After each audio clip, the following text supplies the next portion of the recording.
వీలైతే లైక్, కుదిరితే కామెంట్ పెట్టండి. ఇలాంటి ఇంట్రెస్టింగ్ బ్రేకింగ్ బిగ్ న్యూస్ మాకు తెలిసిన వెంటనే మీకు తెలియజేస్తాం. భూమా అఖిలప్రియ ఇప్పుడు ఏపీ పాలిటిక్స్ లో బాగా వినిపిస్తున్న పేరు. తల్లి మరణంతో ఎమ్మెల్యే అయింది. ఆ తరువాత తండ్రి హఠాత్ మరణంతో అత్యంత చిన్న వయసులోనే మంత్రి పదవి వచ్చింది. ఇక వైవాహిక జీవితంలో అఖిలప్రియ చిన్న వయసు నుంచి ఎన్నో ఆటుపోట్లు ఎదుర్కొంది.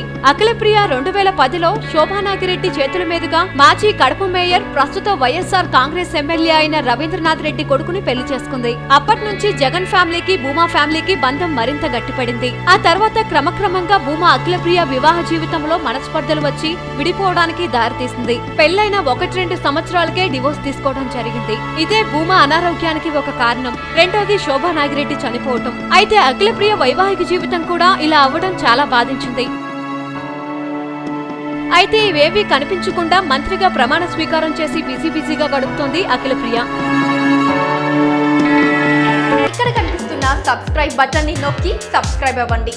అండ్ ఇంకో విషయం, పక్కనే ఒక గంట సింబల్ కనిపిస్తుంది కదా, దాన్ని నొక్కారనుకోండి మేం చేసే వీడియో అప్డేట్స్, నోటిఫికేషన్స్ అన్నిటితో మీ డివైస్ లో వాలిపోతాయి.